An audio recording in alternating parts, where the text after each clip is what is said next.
자, 오늘 하나님께서 저에게 주시는 말씀은 에베소서 말씀인데요. 에베소서 말씀 6장 5절부터 9절까지의 말씀을 같이 제가 한 절, 여러분들이 한 절 같이 돌아가면서 읽도록 하겠습니다.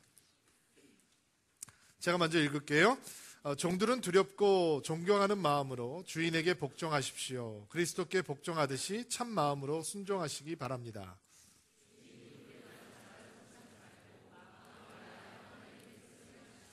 사람에게 하듯이 하지 말고 그리스도를 섬기듯이 기쁜 마음으로 주인을 위해 일하십시오.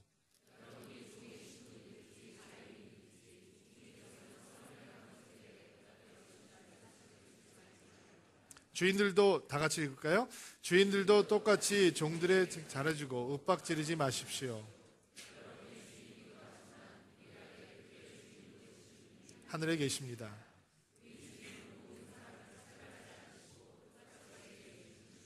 아멘. 자, 가슴에 손을 얹고 우리 믿음을 고백하고 하나님 말씀 듣겠습니다.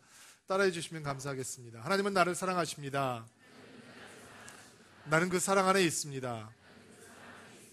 하나님은 오늘 나에게 말씀하실 것입니다. 그 말씀에 능력이 있습니다.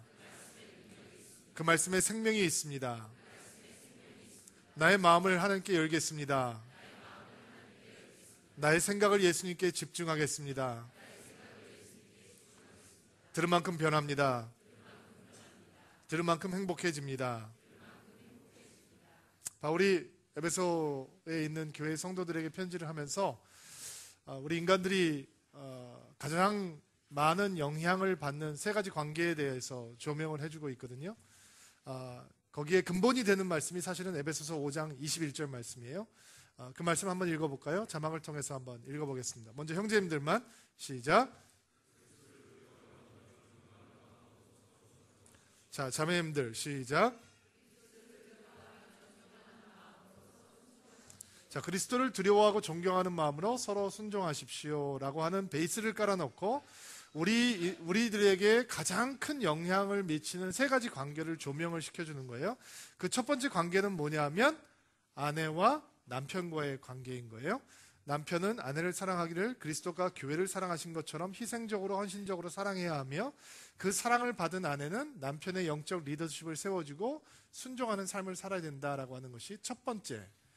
지난주에는 아버지와 아들과의 관계, 부모와 자녀와의 관계를 나누었었죠.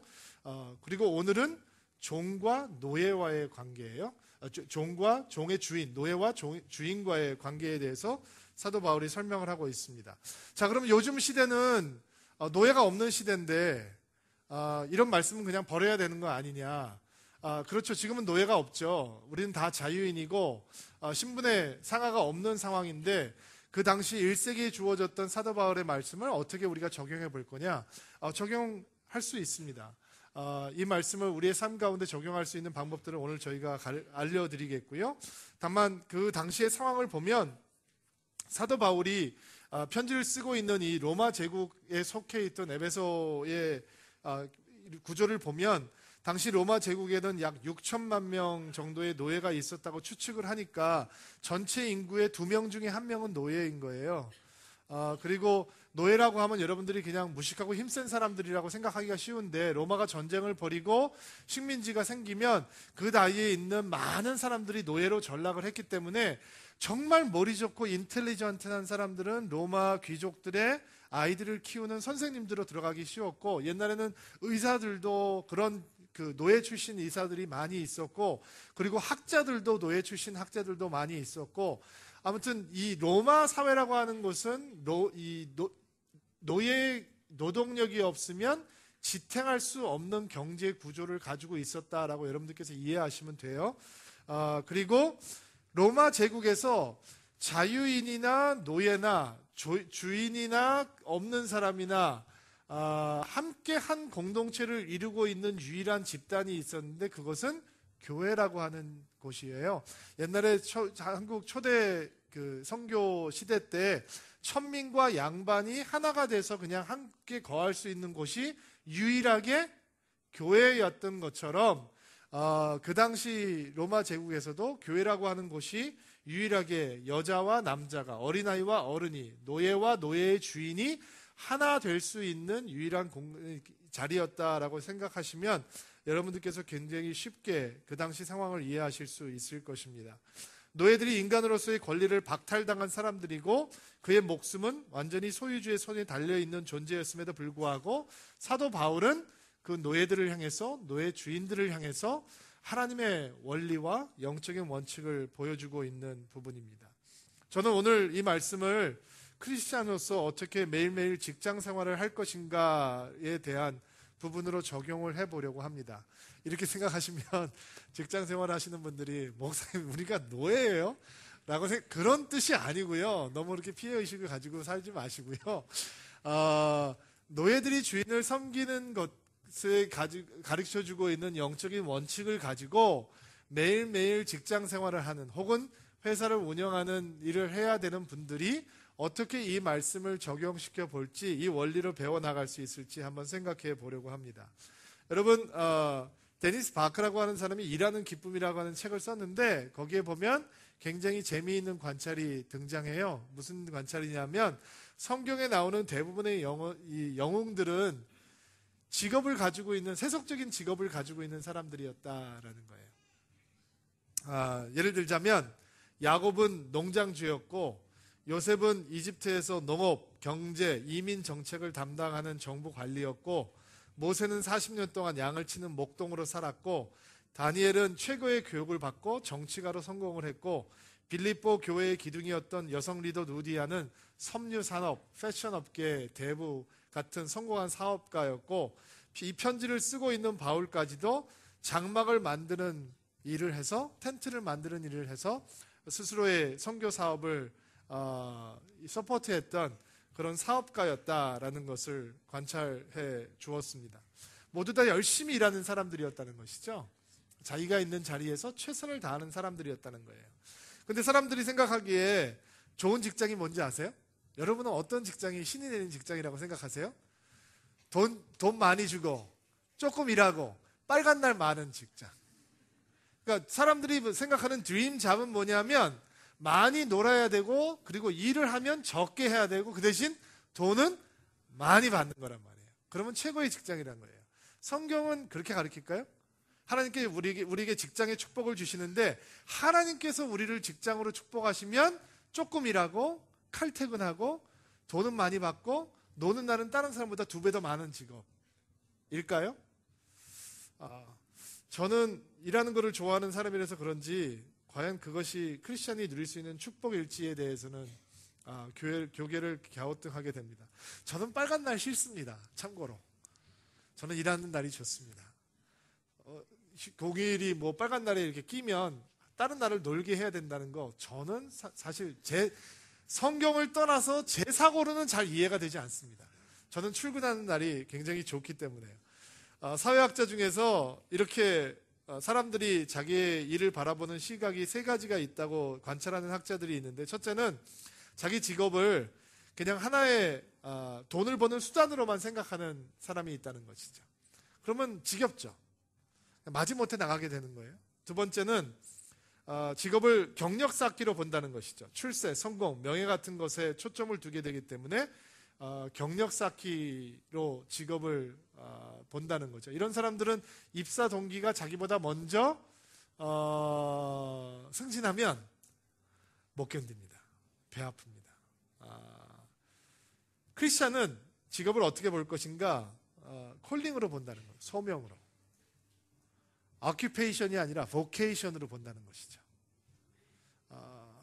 우리가 예수를 믿는 사람들이기 때문에 우리는 우리의 직업을 하나님께서 주신 거룩한 소명으로 본다는 거죠. 소명으로 받아들인다면 소명을 주신 분이 그 소명을 어떻게 이루고 살 것인가에 대한 디자인도 주실 거라는 것을 전제로 하고 있다는 것입니다.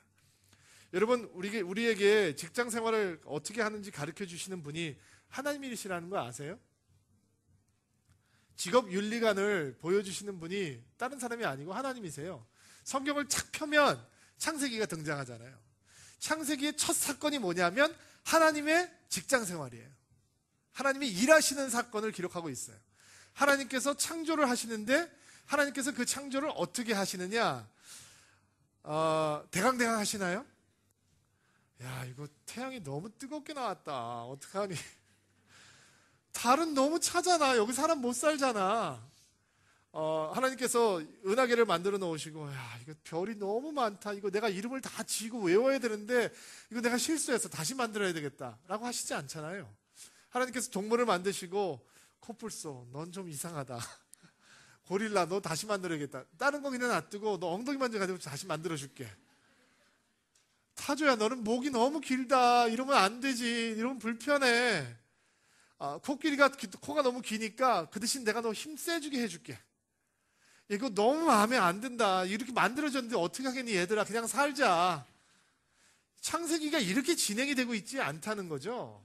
창세기를 가만히 살펴보면 1장과 2장의 사건을 살펴보면 하나님께서 첫째 날, 둘째 날, 셋째 날, 넷째 날, 다섯째 날, 여섯째 날 하나님께서 최선을 다해서 창조의 사건을 마무리하시고 그리고 그것들을 바라보면서 참 보기 좋다.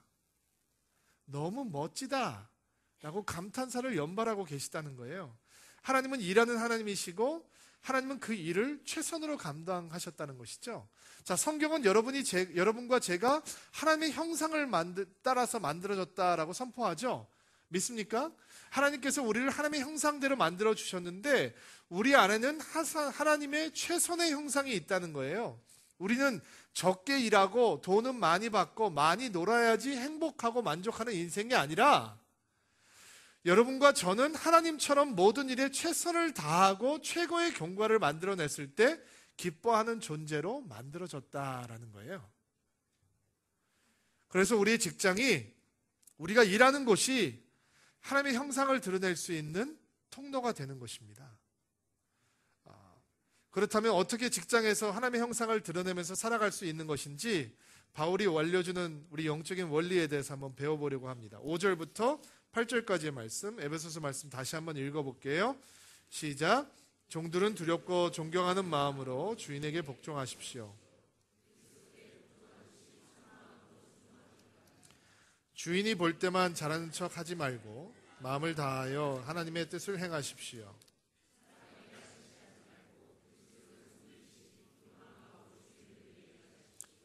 여러분이 종의 신분이든지 자유인이든지 주님께서는 선을 행한 것에 대한 보답을 주신다는 사실을 잊지 마시기 바랍니다. 자, 가장 중요한 키워드는 5절 말씀에 나와 있는 말씀 가운데 밑줄 쳐보세요. 그리스도께 복종하듯이. 두 번째 중요한 키워드는 7절 말씀에 나와 있어요. 그리스도를 섬기듯이. 다음 밑줄 쳐놓으세요. 자, 키워드는 그리스도께 복종하듯이, 그리스도를 섬기듯이. 노예들에게 편지를 쓰고 있으면서, 아니 에베소 교회 안에 노예도 있고 노예 주인도 있지만 이 편지를 받아보는 사람들 가운데서 이 노예들이 과연 이 편지를 읽으면서 어떤 느낌을 받았을까 한번 생각을 해보았습니다. 노예들에게 주어졌던 말이라고 생각해보면 참 무책임한 말처럼 들리기도 합니다. 노예들은 온갖 학대를 견뎌야 됐고 인간 이하의 수준의 대우를 받아야 됐고 그들의 목숨은 정말 소유주의 손에 달려있는 것이었는데 하나님의 사람이라고 하는 이 사람이, 바울이라고 하는 사람이 어떻게 이렇게 무책임한 말을 할 수 있는 것인가 화를 낼 수도 있습니다. 실제로 이 성경을 보면서 그리고 골로새서를 보면서 사도 바울이 혹시 노예 제도를 지지한 것은 아니냐라고 얘기하는 학자들이 있는 것도 사실입니다. 그러나 여러분들께서 이해하셔야 되는 부분은 사도 바울의 인생의 목적은 노예제도 폐지가 아니었다는 것입니다. 그의 목적은 복음을 전하는 것이었습니다. 그는 혁명가가 아니었습니다. 그는 선교사였습니다. 그는 에베소 교회에 노예도 있고 노예 주인들도 있지만 복음적인 삶이 어떤 것인지에 대해서 가르쳐주고 싶은 것입니다. 그러나 사도 바울의 마음에는 이미 노예 제도를 향한 마음이 사라진 지 오래였습니다. 사도 바울은 로마의 제도를 바꿀 수도 없었고 로마의 법을 바꿀 수도 없었고 노예 제도를 폐지할 수 있는 능력과 권세가 그에게는 없었지만 그러나 그의 태도는 바꿀 수 있었단 말이죠. 그가 노예를 바라보는 시선은 바꿀 수 있었어요. 사람들이 사도 바울을 오해하는 이유는 그들 마음 가운데 그 태도가 사라지지 않고 있기 때문이에요. 그들에게 노예를 바라보는 시선과 노예의 주인을 바라보는 시선이 다르기 때문에 사도 바울의 마음을 오해하고 있는 거예요. 그러나 사도 바울의 마음 속에는 이미 노예를 향한 시선, 노예 주인을 향한 시선이 동일했어요. 사도 바울에게 친구가 한 명 있었거든요. 그 사람의 이름은 빌레몬이라고 하는 사람이에요. 골로새라고 하는 도시에서 큰 사업을 하는 크리스찬 사업가였죠. 근데 어느 날 빌레몬에게 있던 노예 중에 하나가 빌레몬의 집에서 돈을 훔쳐서 도망가는 사건이 발생하게 됩니다. 그 당시에 경제 구조가 노예들이 지탱하고 있었기 때문에 노예들이 돈을 훔쳐서 도망가고 하면 노마 사회가 흔들리기 때문에 도망간 노예들은 사람들이 상상할 수 없는 모진 고문과 처형이 뒤따랐습니다. 그런데 이 도망간 노예의 이름이 오네시모라고 하는 노예였는데, 오네시모가 빌레몬의 집에서 돈을 훔쳐서 도망간 다음에 어떻게 만났는지 모르지만 바울을 만나게 돼요. 그리고 바울을 통해서 복음을 듣게 되고, 그리고 오네시모가 예수 그리스도를 믿고 따르는 예수님의 제자가 되게 됩니다. 성경은 바울은 오네시모를 이 빌레몬에게 돌려보내면서 편지 한 장을 써줘요. 메모 한 장을 써주는 거죠. 왜? 오네시모가 돌아가면 고문받고 처형당해야 되기 때문에 그 아들처럼 받아들인 믿음의 동역자가 되었던 오네시모를 그의 주인 빌레몬에게 돌려보내면서 사도 바울이 안쓰러우니까 편지 한 장을 써주고 오네시모의 품에 안겨주거든요. 그게 우리 성경 속에 포함되어 있는 빌레몬서라가 되는 거예요. 거기에 보면 사도 바울이 노예들을 향해서 어떤 마음을 가지고 있었는지, 노예 주인들을 향해서 어떤 마음을 가지고 있었는지 알려줍니다. 조금 길지만 좀 읽어봤으면 좋겠는데요. 빌레몬서 8장 8절부터 같이 한번 제가 한 절, 여러분들이 한 절 읽으면서 17절까지 한번 읽어볼게요. 한번 느낌을 한번 보시면 좋을 것 같아요. 제가 먼저 읽겠습니다. 그대에게 한 가지 부탁할 일이 있습니다. 그대가 주님을 사랑한다는 것을 믿고 있기 때문에 주님의 이름으로 그대에게 명령할 수도 있습니다.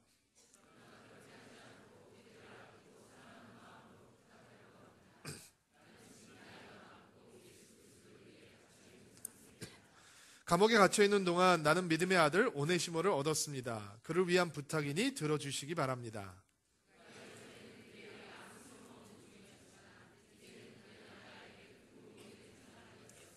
바울이 이 오네시모를 아들이라고 부를 뿐만 아니라 그에게 큰 도움이 되는 사람이라고 얘기하고 있죠. 나는 이제 나의 분신과도 같은 그를 그대에게 돌려보냅니다.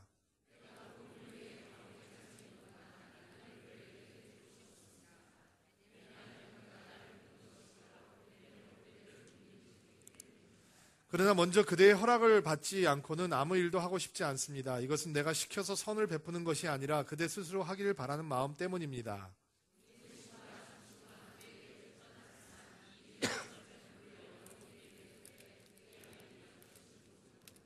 그러나 이제는 종이 아니라 그보다 더 훨씬 귀한 사랑하는 형제로서 대해 주십시오. 나는 그를 소중히 여기지만 아마도 그대는 주님 안에서 그를 한 사람, 한 형제로 사랑하기 때문에 나보다 더 소중히 여길 것입니다.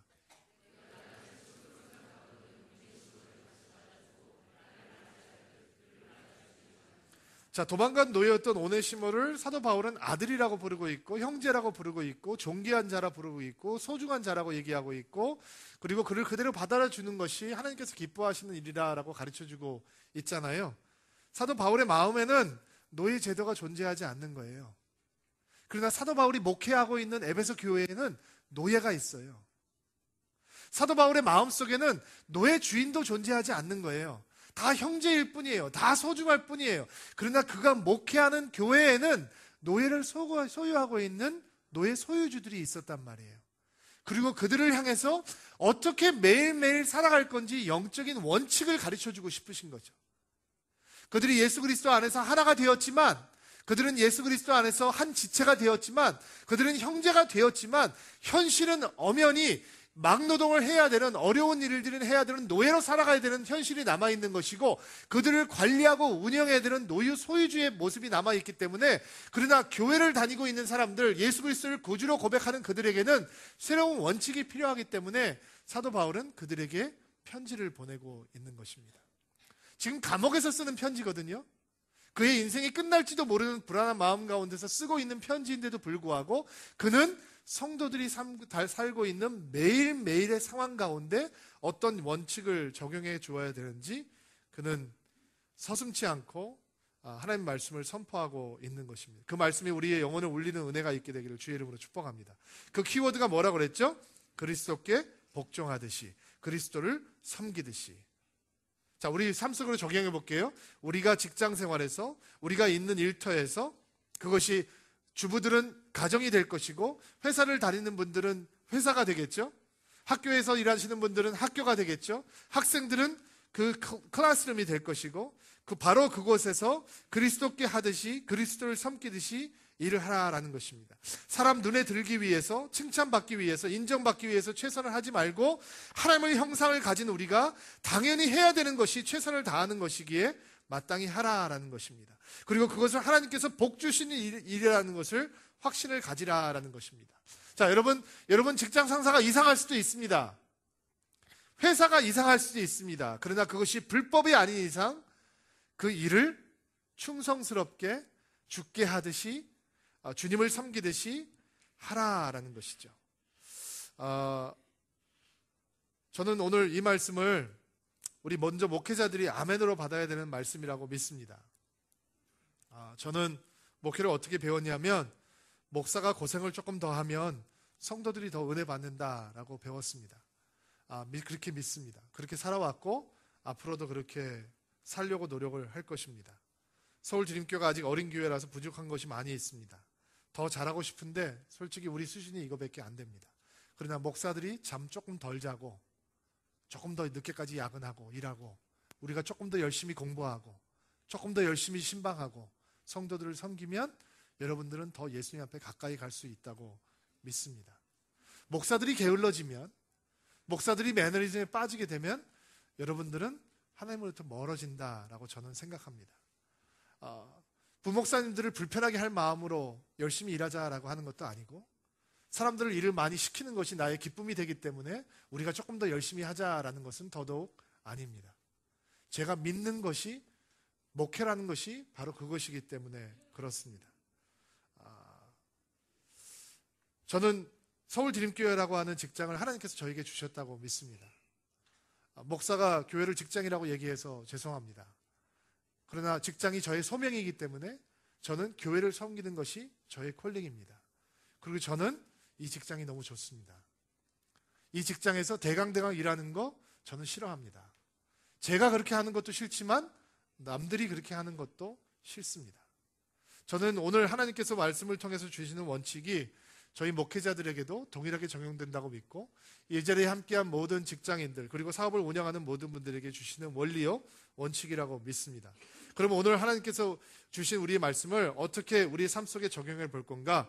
직장 생활을 어떻게 할 것인가에 대한 말씀을 저는 3가지로 적용을 해보려고 하고 그 다음에 사업체를 운영하는 분들에게는 또 다른 적용의 포인트를 3가지를 드리려고 합니다.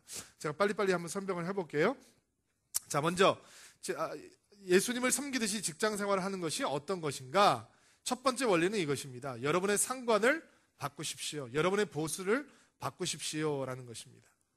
여러분의 보스는 여러분의 사장이 아닙니다. 중간 관리자가 아닙니다. 그분들보다 더 예리한 눈을 가지고 계신 분이 여러분을 주목하고 있습니다. 바로 예수님이십니다. 매일매일 자신에게 주어졌던 부엌 일을 하면서 하나님의 임재를 체험하고 그 놀라운 경험을 우리에게 글로 남겨주었던 하나님의 임재 연습이라고 하는 책을 남겼던 로렌스 수사는 이렇게 얘기를 하였습니다. 하나님에게 나아갈 수 있는 가장 좋은 방법은 사람들을 기쁘게 하기 위해서 일상적인 일을 하는 것이 아니라 내가 할 수 있는 한 순전히 하나님을 사랑함으로 일상적인 일을 하는 것이다. 일상적인 일을 하나님을 사랑함으로 하라는 것이죠. 그것이 우리가 할 수 있는 최고의 방법이라는 것입니다.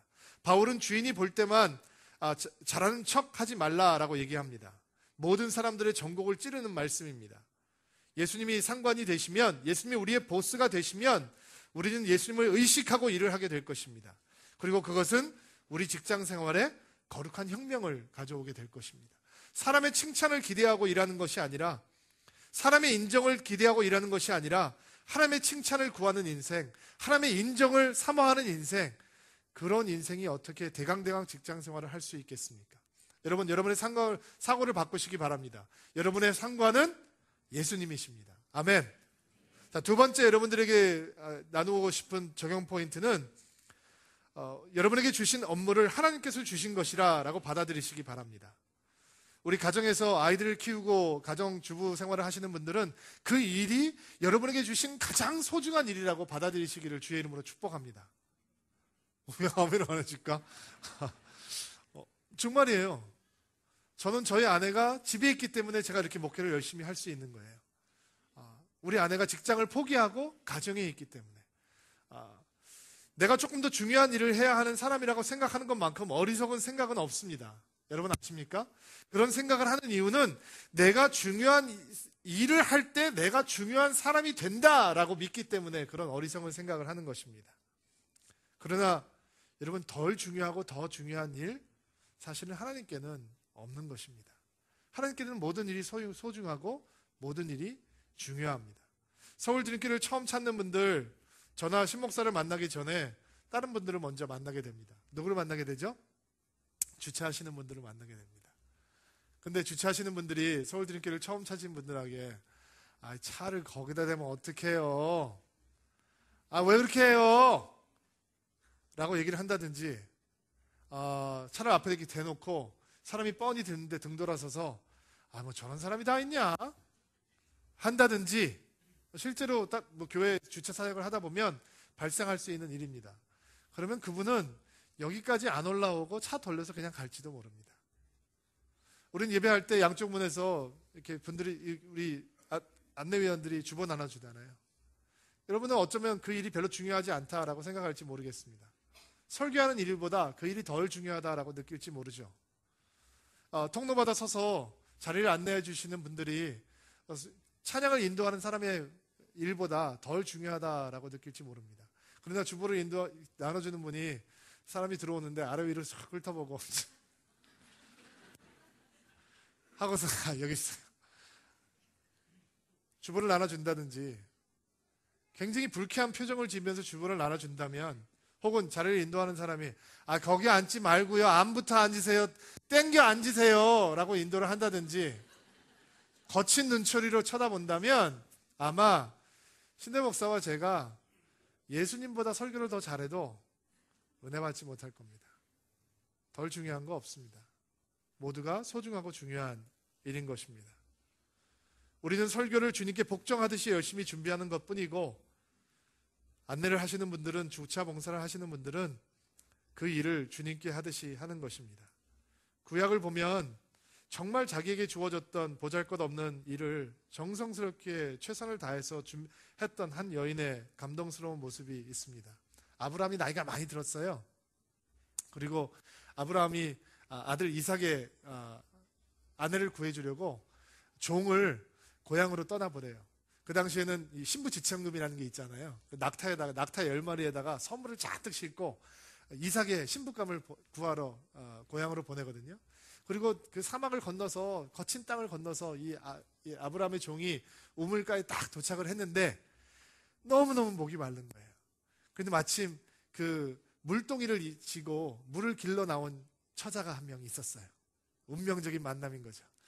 근데 그 당시에 고대근동 아시아에 여자들이 들고 다니는 물동이는 보통 3.5kg짜리 물동이었다고 해요. 보통 아마 그 정도 사이즈가 발견이 됐나 보죠. 이 여자에게 이 아브라함의 종이 이렇게 욕을 합니다. 나에게 물을 좀 먹게 해주십시오. 그러면 여러분이 처녀라면 어떻게 생각을 하겠어요? 여러분이 결혼하면 싱글이라면 어떤 아저씨가 물 한 잔 주세요 라고 하면 무시하고 그냥 가겠죠. 그러나 그 당시에 풍습은 그게 아니었어요.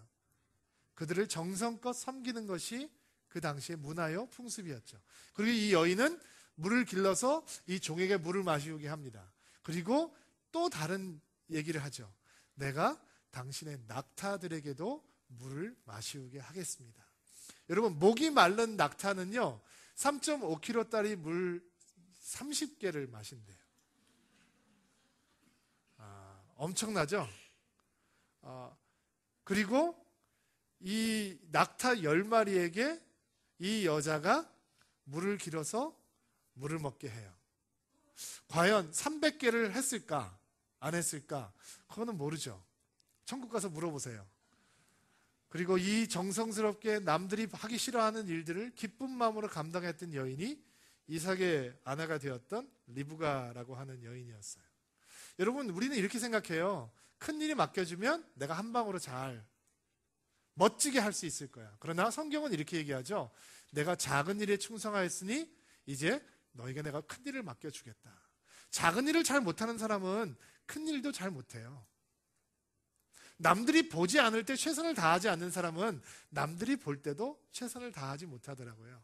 예전에 있을 때 우리 이전에 있던 교회에서 목사들이 많으니까 설교할 수 있는 기회가 그렇게 많지 않아요. 그런데 목사님들이 다 설교하기 원하니까 어떤 목사님이 너무너무 화가 나가지고 자기를 설교를 안 시켜준다고 막 분노를 하면서 얘기를 하는 거예요. 그리고 맨날 자기를 불러주는 데는 뭐 10명, 20명 모이는 조그만 모임에서 뭐 사람들이 설교 들으면 이렇게 저를 쳐다보고 있어야 되는데 10명이 모이는 모임을 가잖아요. 그러면 설교를 시작하면 땅을 쳐다봐요. 왜 그런지 모르겠어요. 눈을 안 마주쳐요. 그러니까 맨날 자기가 설교하러 가면 땅만 쳐다보고 있는 데 가서 설교하러 간다고 막 분노를 하는 거예요. 그리고 그 자리를 너무 허접하게 대하는 거예요. 열심히 준비하지 않고. 그리고 그는 어디서 초청을 못 받더라고요. 제가 2003년도에 2003년도에 한국에 처음 나와서 오늘의 교회를 부임하게 되었는데 저한테 첫 설교를 부탁을 하더라고요. 그리고 그때는 추석이었어요. 전 몰랐어요, 추석인지. 와서 설교를 하라고 하는데 가보니까 추석인 거예요. 그리고 3,000명 들어가는 본당에 20명이 앉아 있었어요. 여러분, 3,000명 들어가는데 20명 앉혀놓고 설교 안 해보셨죠? 그것도 20명이 다 앉아 있는 게 아니라 시간차로 들어오는 거예요. 그리고 저는 그때 최선을 다했어요. 20명이 올 줄 몰랐죠. 그 다음날은 30명. 그냥 최선을 다해서 설교했어요. 그리고 저는 그 교회에서 그냥 설교자로 열심히 섬길 수 있었어요. 여러분, 작은 일에 충성하지 않는 사람은 절대로 큰 일을 할 수 없어요. 회사에서 여러분들이 하는 일들이 어떻게 보면 내가 이 일을 하려고 이렇게 자격증을 땄나? 이렇게 내가 교육을 받았나? 유학 갔다 왔나? 라고 할 수 있어요. 그러나 그 일을 하나님께서 맡기셨다고 생각하세요. 그리고 최선을 다하세요. 그 작은 일에 최선을 다하는 순간 하나님께서 큰 일도 맡기게 될 것입니다. 최선을 다하는 순간 그것은 당신의 예배가 될 것입니다. 세 번째, 직장에서 부끄러울 것이 없는 믿음의 사람으로 서시기를 주의 이름으로 축복합니다.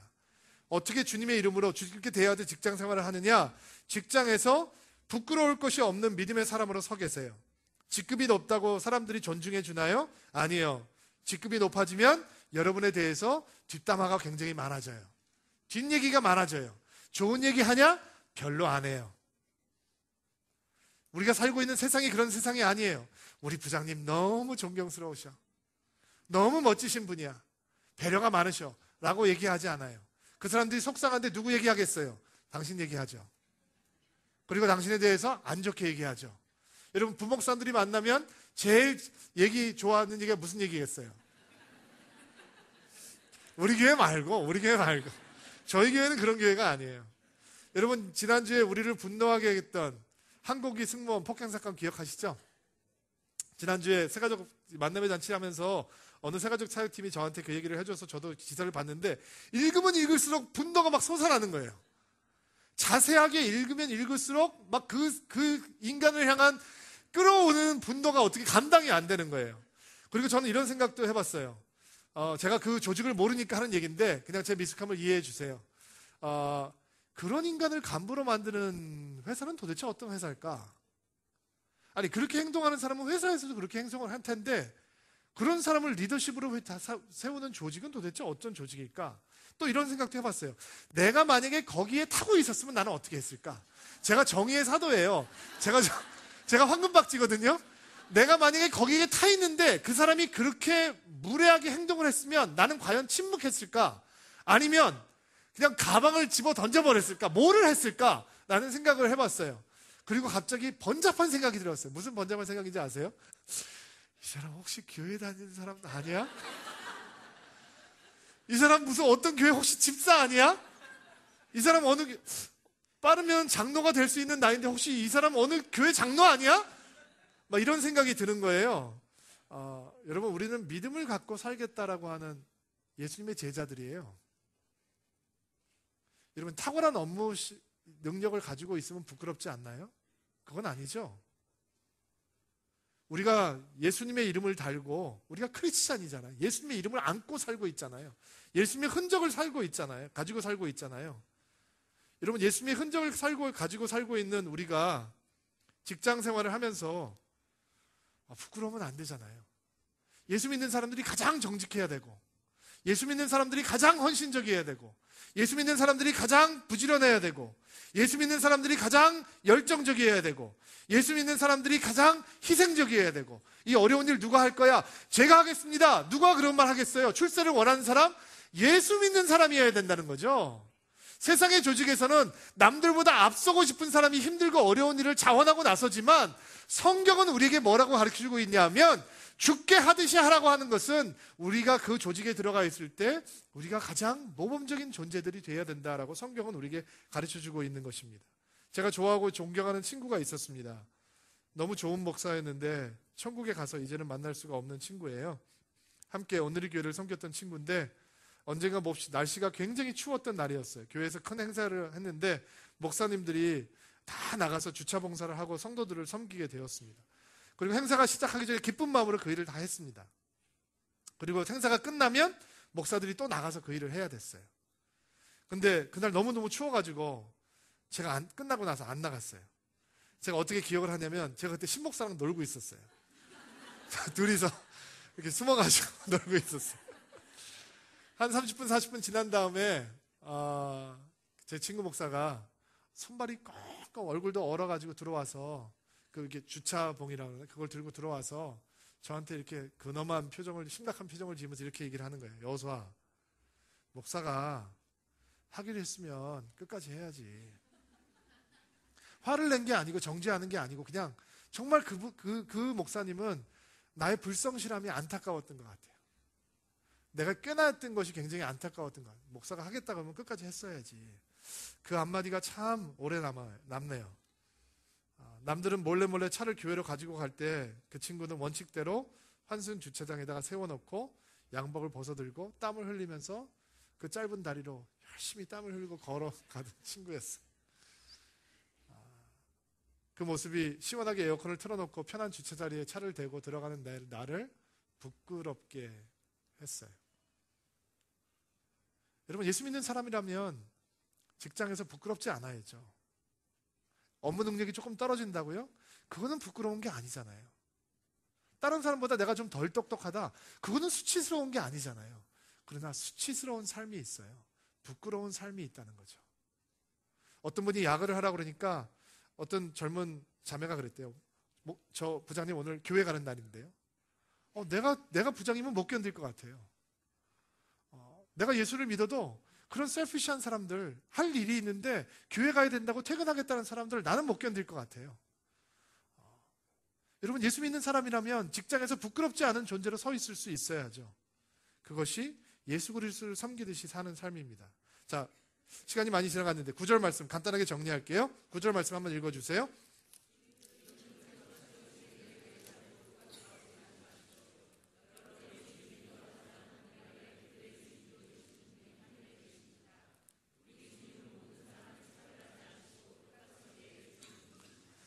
자, 주인들에 대한 말씀이니까 이번 말씀은 사업체를 운영하고 있는 분들, 사업을 하고 있는 분들, 누군가를 고용하고 있는 분들을 향한 말씀이라고 적용을 해보시면 좋을 것 같죠. 또 어떤 책임을 맡고 있어서 아래에 많은 사람들이 있는, 어떤 리더십에 있는 사람들이 이 말씀을 잘 적용해 보면 좋을 것 같습니다. 세 가지로 한번 정리를 해보려고 하는데요. 제일 먼저는 여러분이 그들의 주인이 아니라라고 하는 사실을 기억하시기를 바랍니다. 성경은 분명히 밝히고 있습니다. 주인은 주님이십니다. 잊으면 사람을 함부로 대하게 됩니다. 비인격적으로 대하게 되죠. 사업체를 운영하고 있는 분들 기억하십시오. 하나님의 기업입니다. 당신은 운영자일 뿐입니다. 그것을 잃는 순간, 잊어버리는 순간 우리는 우상 숭배 속에 빠지게 되는 것입니다. 목사님 제 겁니다. 제가 만들었고 제가 키웠습니다. 그리고 내가 내 값은 대대로 물려줄 것입니다. 아닙니다. 여러분 것 아닙니다. 여러분 것이 아니기 때문에 여러분이 영원히 살 천국에 들어갈 때 그것을 가져갈 수 없는 것입니다. 우리는 영원히 사는 존재입니다. 이 땅의 삶은 길어야 100년이라고 그러죠. 그러나 우리는 영원히 삽니다. 근데 그 기업체는 영원으로 가지 들어갈 수 없습니다. 거기에는 하나님 것만 존재합니다. 모든 것은 하나님의 것입니다. 모든 것은 하나님으로 왔습니다. 그들의 주인은 여러분이 아닙니다. 하나님이시라는 것을 기억하는 것이 첫 번째 적용 포인트고요. 두 번째, 윽박지르지 마십시오 라는 얘기가 등장을 하죠. 종들에게 잘해 주십시오 라고 얘기하죠. 여러분, 사람들을 존귀하게 대하는 것을 연습하십시오. 당신이 리더라면, 당신이 사장이라면, 사업체를 운영하고 있다면, 누구를 고용하고 있다면, 어떤 사람들의 리더라면 사람들을 존귀하게 대해주는 것을 연습하십시오. 말을 조심하십시오. 거칠게 말하지 마십시오. 세 번째입니다. 당신의 사업체가 하나님의 나라, 킹덤 비즈니스가 되도록 사모하고 기도하십시오. 수입을 창출하는 것보다 더 중요한 것은 그 사업이 하나님의 나라가 되게 하는 것입니다. 돈을 많이 벌어서 하나님을 위해서 쓰겠다라고 하는 마음보다 더 중요한 것은 당신이 하고 있는 바로 그 일이 하나님의 일이라고 믿는 것입니다. 그 사업을 통해서 하나님의 나라가 확장되는 것입니다. 여러분, 내일 또 출근하시겠죠? 네. 그러나 내일은 다른 마음으로 출근하시게 되기를 바랍니다. 여러분의 회사가 보이면 축복의 선포를 시작하시기 바랍니다. 하나님, 저기가 하나님의 나라입니다. 하나님, 나는 저 하나님을 나라를 위한 축복의 통로입니다. 여러분 자리에 앉는 순간 여러분 이렇게 기도하십시오. 하나님, 내 120%를 이 회사를 위해서 끄집어내 주십시오. 남들보다 더 열정적인 사람이 되십시오. 남들보다 더 헌신적인 사람이 되십시오. 그것이 크리스찬으로 여러분의 자리에서 하나님의 영광을 드러내는 멋진 삶의 방식입니다. 주님께 하듯 하나님께 최선을 다하고 주님의 영광을 드러내는 한 주가 되기를 주의 이름으로 축복합니다. 같이 한번 기도하겠습니다.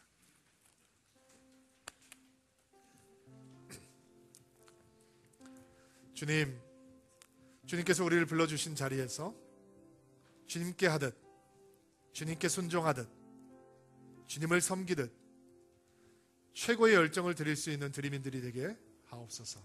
예수님의 이름으로 기도하옵나이다.